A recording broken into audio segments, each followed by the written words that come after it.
Hey, it's Nick here for AE Toots, and today I'm going to teach you guys how to make a logo animation, kind of vintage 80s, something you'd see, like at the end of a TV show. So let's check it out.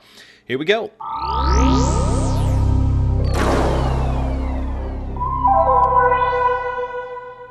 All right, let's get started. Open up After Effects, and we're going to make a new composition here, and click here to make a new composition. And we're going to make this HD 1280 by 720. And it's going to be around 10 seconds long. And I'm going to make this 24 frames per second just to make it a little more filmic. Okay, here we go. And we got our comp up.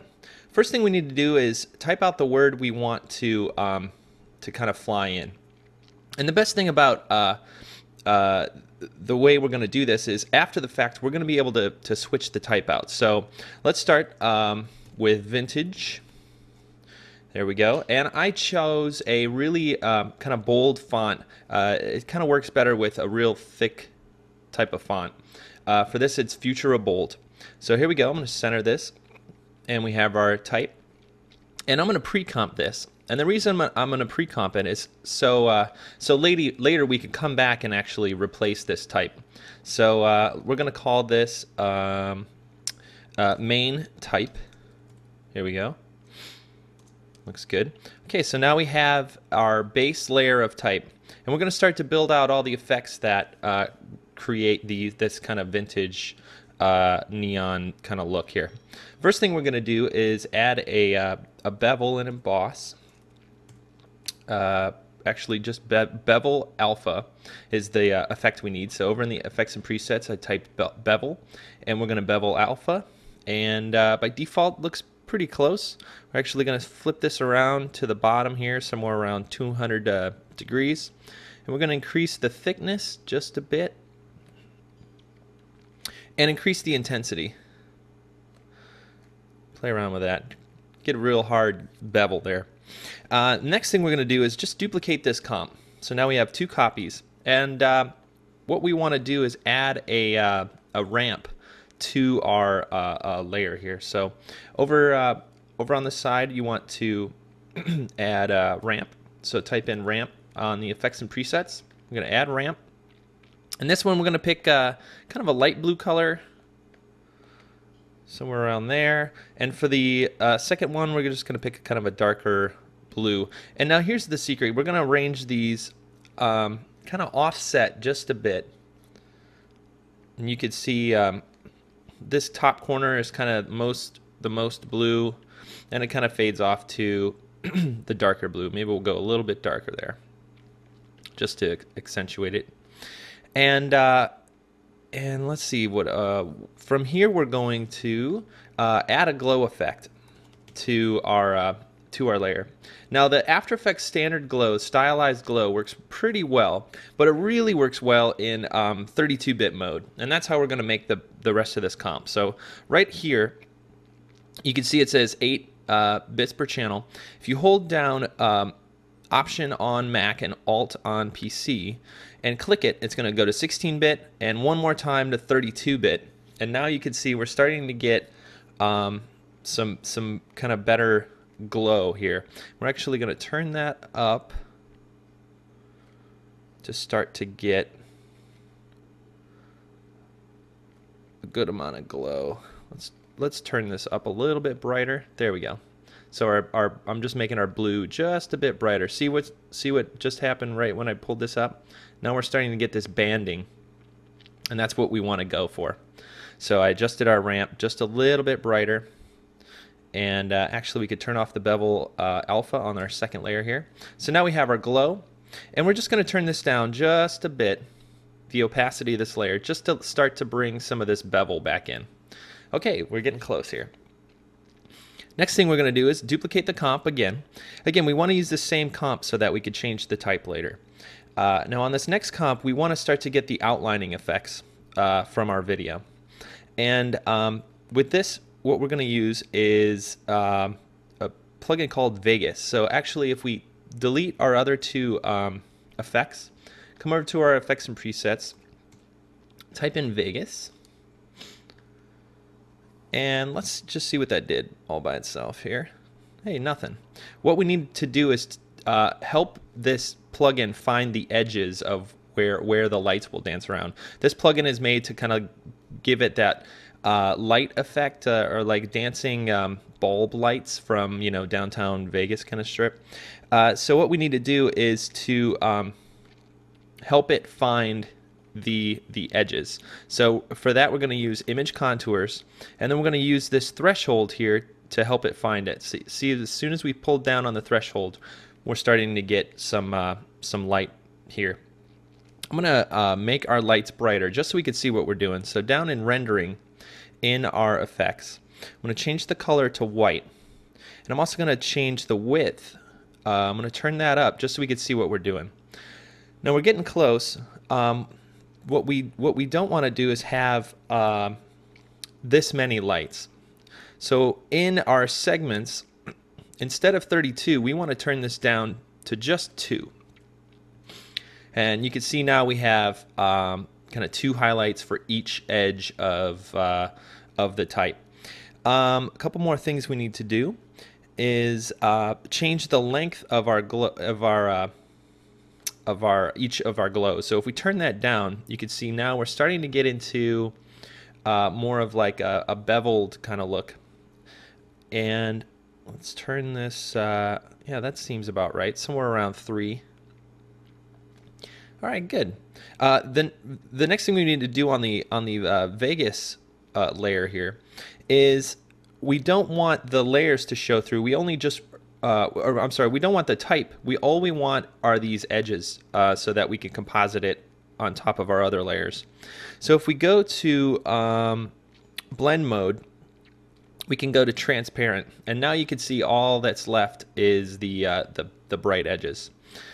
So now if we turn all of our layers on, you can see we have these bright glowy edges that are kind of being blended onto our other modes. In fact, we could turn this up and down with our transparency, and we could even, if we toggle into our blending modes, use add to kind of give it just a little bit of a boost. We could turn that down just a bit. All right, the last thing we need to do on this Vegas layer is animate these lines so they kind of rotate around our edges. And with that, we're going to use this rotation keyframe here. You can see what the effect is we're trying to do here. So let's start a keyframe at 0, and then go to the end of the comp, and we want to make sure they go this way, so that's negative. So somewhere around maybe 90, 100 degrees. And let's see how that plays out. Yeah, that feels pretty good. Just did a quick RAM preview just to get the speed of it down.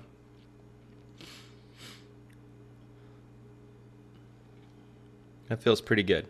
All right, the last thing we need to do for the type, the main type here, is to add the kind of pink neon around the edge. So let's duplicate this Vegas layer one more time. We're actually going to keep the top one if I start to name these.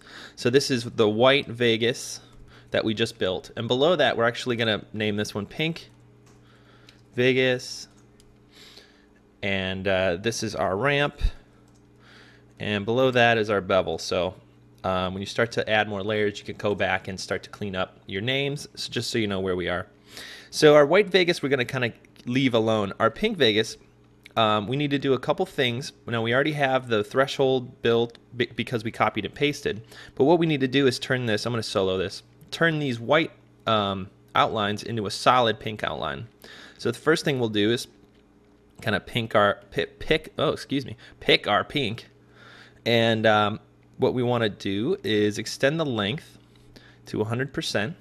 Where we turned it down last time, and if we come back down again, there's end opacity at the very last setting here, and there's midpoint opacity that's 0. So by making all of these opacities 0, it's a little unintuitive in this Vegas plugin, but you can see by turning the opacity all to 1, that makes more sense. Turn the opacity all to 1. Now we have this solid pink outline that now we can use to composite over our element again. Now it's pretty close. We actually want this to feel more like a neon edge. So what we're going to do is add the glow effect again. I'm going to type into our effects and presets, glow, grab stylized glow, and you can see in 32-bit, glow really starts to give you a nice feel. We could adjust our threshold and adjust our intensity, and actually our radius. If we turn that up just a bit, you can see it's starting to kind of give it a hazy kind of pink glow. So we're getting close here. With our main type, we have our highlighted image, we have our pink outline, we have our kind of ramp that is being glowed and kind of posterized. Got that horizon line kind of feel. So we're looking good. All right, now let's start animating this and adding the rest of the effects. So now that we have it all together, we want to make this one layer, and we're going to pre-comp all these again. So select all your layers, and I'm going to hit Shift-Command-C to pre-comp. And we're going to move all attributes into new composition. We're going to call this main, what do we call this? Full type. All right, now we have it. The next thing we need to do is make sure that this is a 3D layer. So let's turn that on. And we're going to animate it coming from behind camera kind of to its resting position. So since it's already kind of where it needs to end, why don't we make our first keyframe here. So let's make a position keyframe. I hit P for position. I'm also going to make hit R for rotation. And click on orientation so we can make a rotation keyframe, because you saw in the video it kind of rotated in. And these keyframes are somewhere around maybe 4 seconds, something like that. Yeah, we could always move that later. Now we're going to go to the beginning and actually kind of work backwards. And I'm going to grab this Z-axis here with my cursor. I'm going to grab it and I'm going to drag it behind the camera. Now if I hold shift, it'll actually go really fast, see? It'll go just behind. Now if it goes all the way behind, we can't judge how far it's rotating. So let's go just ahead. And now let's play with the orientation, and we want to figure out how it's going to fly in. So I think right about there is right. We also don't want this to abruptly kind of come through the camera here. We want to kind of sneak it through this hole. So again, I'm just going to grab the X-axis here, and it gets kind of tedious when it's this close to the camera, but that seems more like it, somewhere around here. And now I'm going to continue dragging it back in the Z-axis just so we clear camera. So now if I make a quick RAM preview of that, we're gonna see the move. Good. All right, now that's pretty close. It's a linear move. So we want to kind of make it a little more elegant. So let's go ahead and get into our curves and adjust the movement. We want to kind of have it fly in really fast and then settle more here. So I'm going to highlight both of our keyframes, our second keyframes, and go into our curves mode here. It's with this graph editor toggle. And now you can see we have 2 sets of curves. Now I'm going to blow this up to full screen just so we can see what we're doing. I'm going to hit the tilde key when my cursor is in this window, and it's going to pop to full screen. See there? Okay, so we're going to work it with one of these at a time. First is position. And you can see we have just a linear move. What we want it to do is kind of be fast here and then dip down and then ease into nothing. So I'm going to highlight our second keyframe. I'm going to grab the handle here, this Bezier handle. I'm going to drag it down and kind of push this curve over. And once I hit 0, because it'll kind of lock to 0. So we just go to 0 and we push it. Now you can see our scale kind of moved up. But we have this really fast move in, and then it scales down. The only other thing we need to do is pull this keyframe up just a bit. So now we have really sharp, fast motion out, and then it really quickly moves, and then it slows down right here at the end. I'm going to do the same thing with orientation, just so our rotation kind of matches the speed. I'm going to bring it down to 0. We're going to move this over, and we're going to pull this keyframe up and over. So now we should have a really, if you read the graph, it'll pop out really fast and then slow down and taper in. So let's go back we're going to hit the tilde key again to get back to our main window here. Now let's take a look at that and see what that did. So now you can see it really whips past the camera really quickly, and then really slowly eases into that final position. All right, we're getting closer. From here, let's go ahead and add the background. So I'm going to make a new solid, and we're going to go to Layer, New Solid, and we're just going to make a full solid. That's you click Make Comp Size. It'll make it the full size of your comp. Click OK. Now it automatically comes in above your other layer. So let's drag that behind. We're going to add the ramp effect to this layer, and we're going to choose ramp shape radial ramp because we want it kind of brighter in the middle and darker on the edges. Now I'm moving our ramp coordinates around here just so we could get them where they need to be. Now we could adjust the color. So obviously this one needs to be a little bit like a bright, not too bright, kind of a medium blue. Let's pick that one. And the outside one is almost black. It's got a little bit of blue in it, but it's really close. Really close to black, somewhere around there. Actually, this may even be a little bright. There we go. All right, that's feeling pretty good. Okay, so we have our background, we have our type flying in. The next thing we need to do is add just a little bit of a camera move, so when it lands, the text continues to kind of float back. Okay, so it's going to fly in, and then the text is going to continue to kind of fall back into space just a bit. So let's add a camera. Go to Layer, New, Camera. And I'm going to pick a 50mm camera, just kind of a standard camera. And everything else is you can kind of leave standard, click OK. And now we have a camera that we're going to kind of animate through the whole process here. So we're going to come to the beginning. We're going to set just a position keyframe for the camera. I hit P for position. I'm going to turn the keyframe on. And then we're going to go to the end of the comp, somewhere around maybe 8 seconds actually. And with the camera tools, we're just going to pull this camera back. Now, the camera tools you cycle through by hitting C on the keyboard.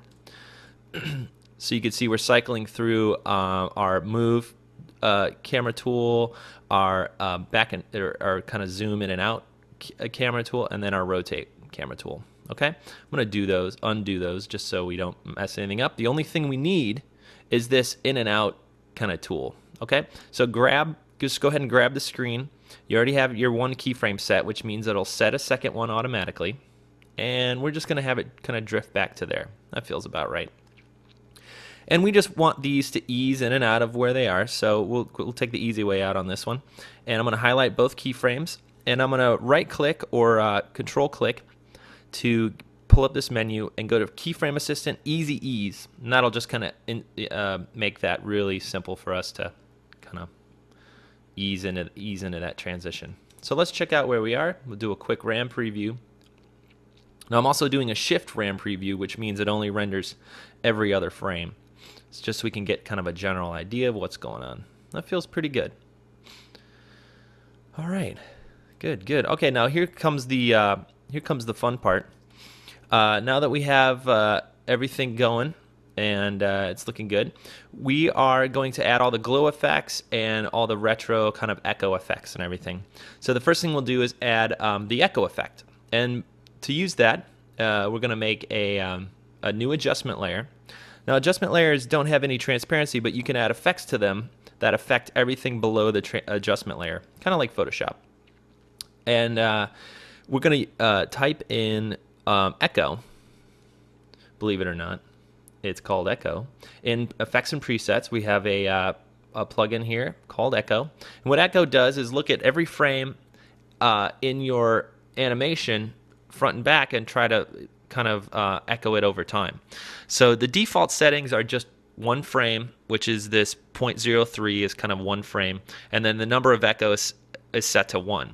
Now the first thing we want to do is extend this echo time to something a little longer so we could actually see each of the echoes.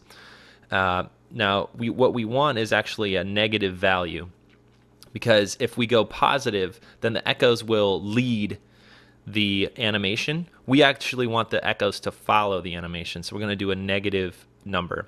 For me, it was around -2 was right about where we needed to be. And the number of echoes we're actually going to turn up to 5.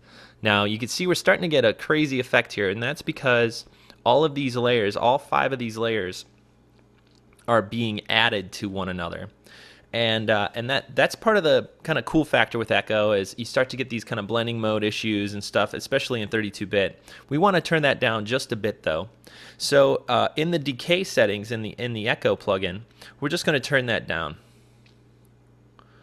And actually somewhere around 0.5 is a kind of a good area for me. Play around with it. And now you can see we actually have these echoes that kind of fall off at different colors, which is great. And depending on how fast everything moves, you can see it kind of falls in, right? Pretty cool stuff. So let's check that out. And hopefully this doesn't take too long. Now, echo does slow your render down because it is actually rendering another frame for every extra frame. So if by having a number of echoes at 5, we're actually rendering 5 frames for every frame. So keep that in mind. It starts to get a little hairy as far as render times. That's cool. Oh, this got set to 2. This needs to be negative. -0.2. All right. Hey, that makes more sense. All right, now we're going to have the trails. You can see it comes in. I love making mistakes on camera. See, that's the way you do it. It's not always perfect. We're problem solving in real time here. There we go, looking pretty good.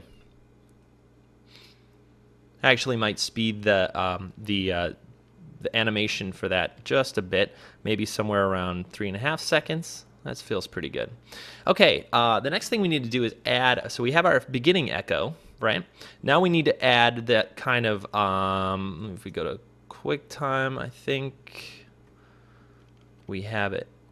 Let me pull up the movie so we can talk about the same thing. So we have our type flying back. Now we're going to work on this kind of outline animation that flies back at the camera once the type hits. So let's do that. Now, the really great part is we actually already have this outline built in our type.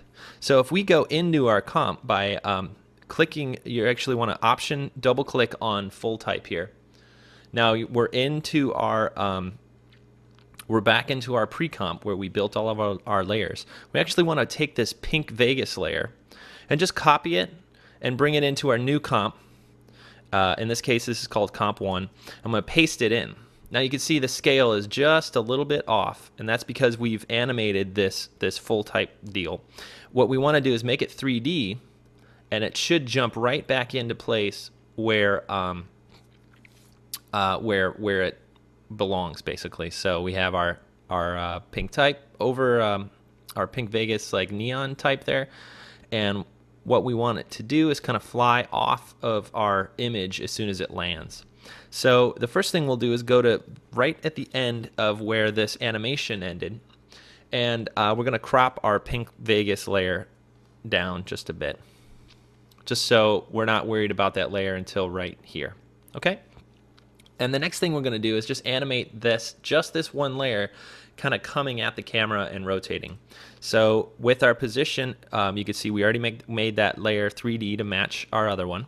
And once we make a position keyframe by hitting P and clicking on the stopwatch, we're going to come just a little bit later down the timeline, and we're going to do the same thing we did earlier, only kind of in reverse. We're going to fly it at the camera, and you can see our echo is already on, so we have these echo trails, and we're going to, before it gets all the way back, I'm just going to kind of, maybe we rotate this way. Yeah, that'll rotate the other way.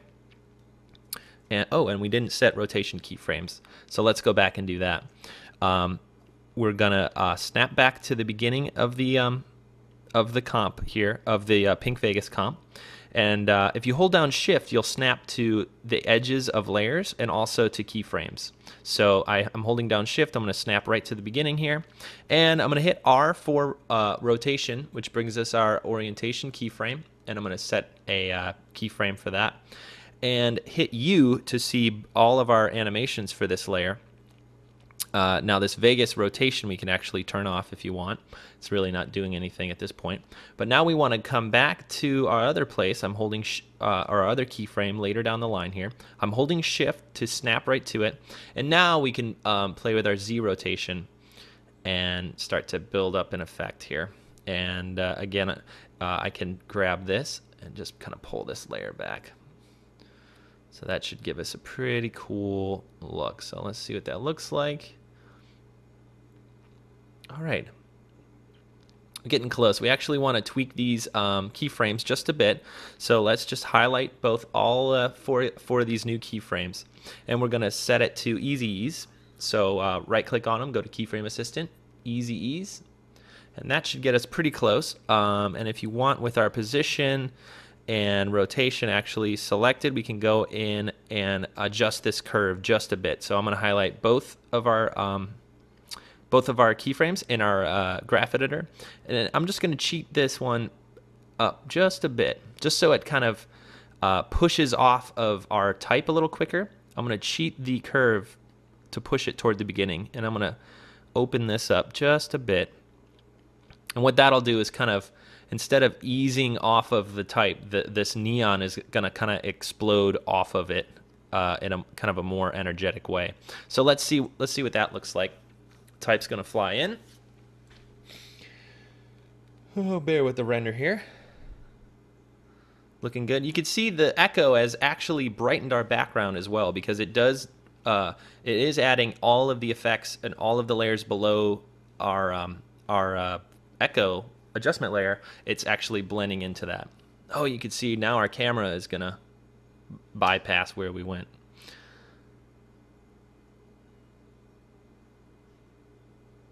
That looks pretty cool, man. Okay, so what we ran into here is our camera is actually catching up with how far we pushed our Pink Vegas layers back.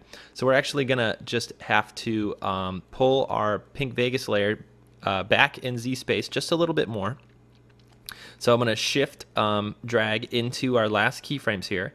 Make sure they're not all selected like we had them. I'm just gonna click here to unselect them. I'm gonna pull this back into Z space just a little bit more. So I'm going to go to more like, for me it's about negative 2500, but adjust so when the camera moves back it doesn't hit our layer. Okay, we're feeling pretty good there. Now, like I said, it is affecting our background a little bit, so we may want to darken that center color. We're going to go back to our background and just kind of darken this center just a bit. All right, there you go. That feels a little better. Also, we want the echo to kind of turn itself down somewhere around here. What we don't want is, see how the echo is blowing all of our nice gradients out of our type. So once all 5 of these layers kind of come together, they start to add on top of each other and they all kind of turn to white. So right around here, right when the type's kind of coming together, we want to start turning our echo down. So on our adjustment layer, I'm going to hit T for transparency and set a keyframe at 100%, which is where it should be. And then over the course of these pink elements coming at us here, we're going to turn that down. So somewhere around here, I'm just going to go ahead and turn this down to maybe 20%, just to give a little bit of a glow, maybe even earlier. Now, obviously, there's a lot of tweaking, and as you start to animate stuff, you're going to have to go back like we did with the background, adjust certain things that kind of stand out. So, you know, you never do it right the first time. You just got to tweak it until it looks right. And that's what we're doing here. In fact, our background's still a little bright. I'm going to turn this back one, yeah, almost to black. Yeah, it's feeling better. All right, it's looking good. Getting close. Now, this pink neon in my animation is actually blue. So we can actually just go back up to our Pink Vegas neon in this comp, come down and just change the color. Here it is. In rendering, in the Vegas effect. In rendering, there's this pink swatch. If we click it and just kind of pick maybe like a kind of desaturated blue, yeah, that feels more like it. All right, now we're getting close. So we have our type, flies in, good, and then echo, bam, bam, flies out, and it comes back. Now there's one last thing we need to do, and that's this highlight that kind of wipes across. In the QuickTime, there's this little sheen that goes across right after our pink, actually these blue lines leave frame. We have just a little bit, a hint of like a glint that goes across. So let's build that. We're done with our pink Vegas layer. What we're going to use is a technique where we just duplicate this layer and make this layer brighter, and we're going to mask it across. Let me show you what I mean by that. This main type layer that we animated, I'm going to highlight it, I'm going to duplicate it, I'm going to bring it above our Vegas layer. So now we just purely have a copy of our type animation. And I'm going to hit U to show all of our keyframes. And what we don't need is anything before this last keyframe. So we don't want this turned on before it lands into its final position. Okay, so I'm just going to go ahead and crop that off. We could actually delete these early keyframes. All we want is right when it lands for it to turn on. Now it doesn't look like much is happening, and that's because it's just a copy of itself, and so you really can't see anything. What we want to do is make a really, really bright version of this. So I'm going to solo this layer, and I'm going to add a curves adjustment to this layer. So let's type curves into effects and presets, and add it to the layer by double clicking. And I'm going to open up my curves just a bit so we can see what we're doing.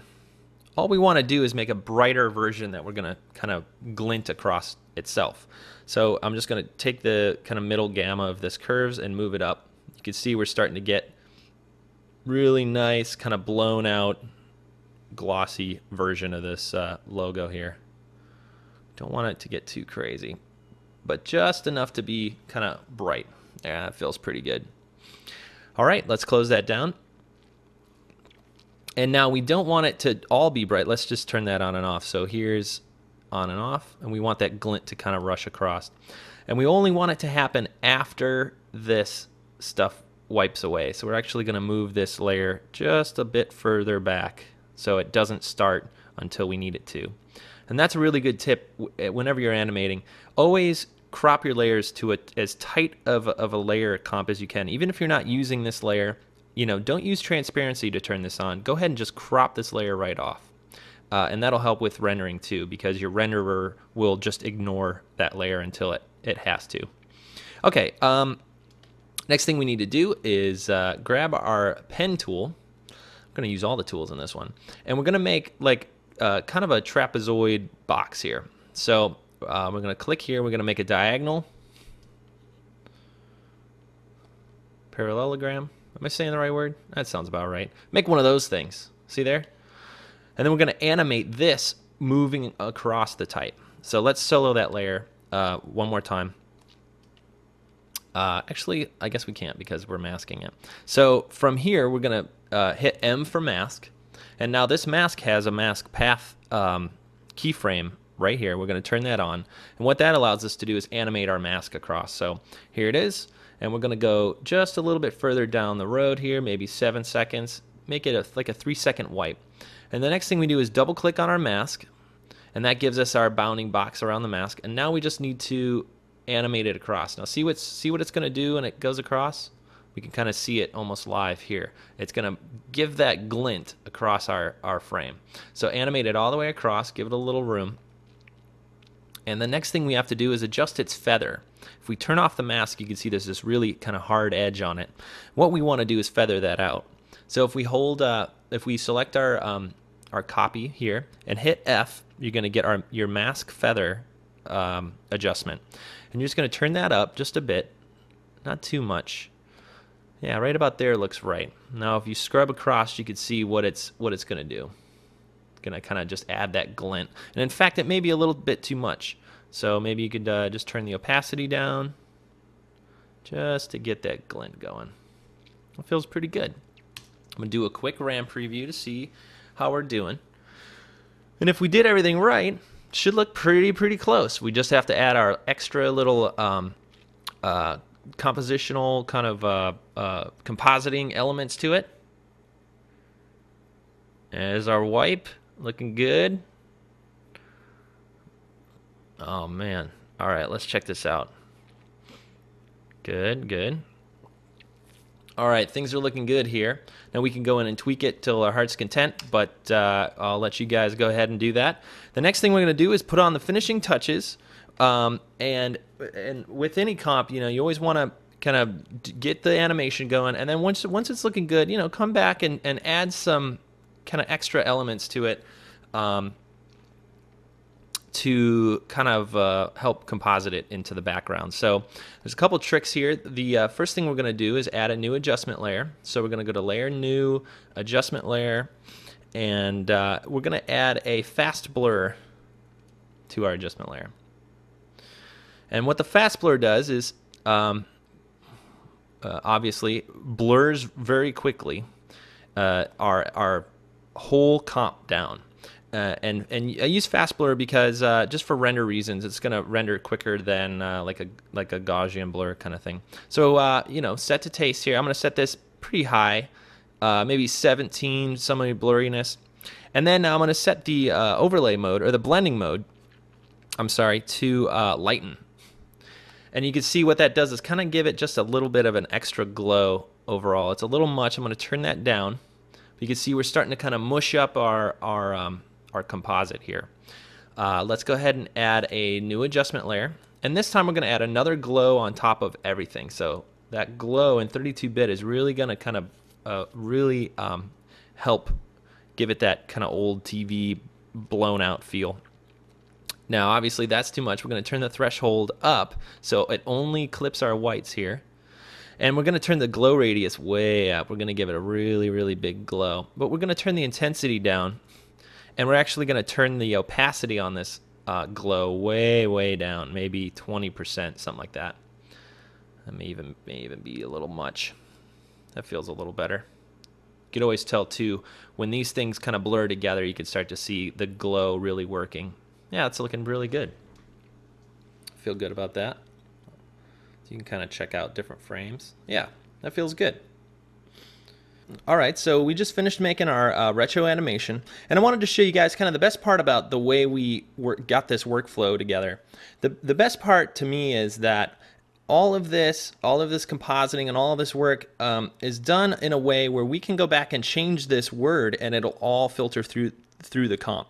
So let's go ahead and do that. I'm going to go into our full type pre-comp, and then I'm going to Alt double click on any one of our layers here to get into our original comp, which we called main type. And here's our type all laid out. Now here's the really fun part for me. We can double click this and let's put my name in here, and just by changing that one thing, we can kind of go back out into all of our main comp here, and you can see all of the animation is there, all of the neon glow moving forward is my name. Everything is driven just by that one layer. So as you can see, there's a real flexibility in building it all from this one comp and kind of filtering back from there. So go ahead and if you followed along, awesome. And if you haven't, go ahead and try to make one and have fun. All right, so we just made an awesome kind of retro logo animation that's flexible and can be changed down the road. Hope you guys had fun making it. I am Nick for AE Toots, and I will see you guys soon. Bye-bye.